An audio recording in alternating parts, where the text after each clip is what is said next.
Hi mga ka-amazing! Alam nyo ba na marami ng kwentong amazing tungkol sa Korea na kasama ang mga taga Running Man Philippines? Sa loob ng higit sa 1.5 buwan niya sa Seoul, South Korea, para sa Running Man, iba't iba ang na-experience niya. May Wet n Wild, may pormahan, at syempre may kulitan.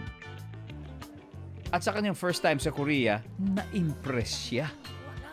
Maligaw ako dito. Kabisado ko lang itong Bulacan, Commonwealth. Ang na-experience ko sa Running Man Philippines ay sobrang, paano ba, malalim, nakakakiliti, na masakit, na nakakalungkot, na sobrang saya. Kahit saan daw sila magpunta, kitang-kita na alagang-alaga ang kapaligiran. At kahit napagod sila sa mga missions, ang daming natutunan ni Buboy.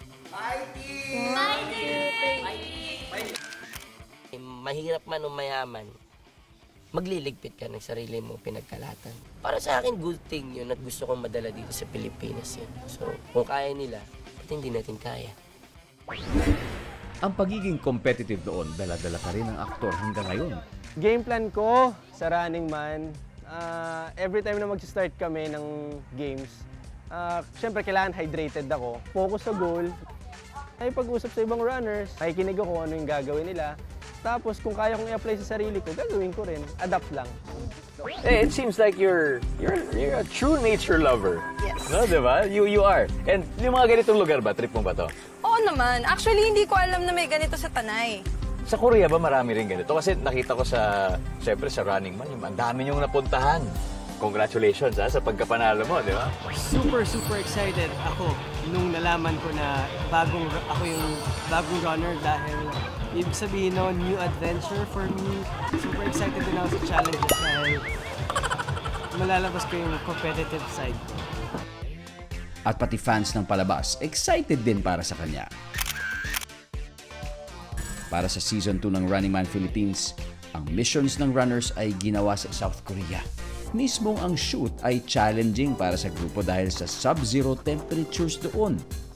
No, hindi pa nakaka-experience ng winter. This is my first time na makakita ng snow and malamigan, ng ganun palamig na para ako nasa loob ng freezer.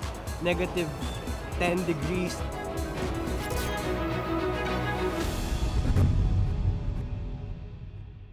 Kaya sa mga kapuso nating on the go, tutukan nyo ang live stream ng ating programa sa official accounts ng GMA Network, pati na rin sa YouTube at Facebook.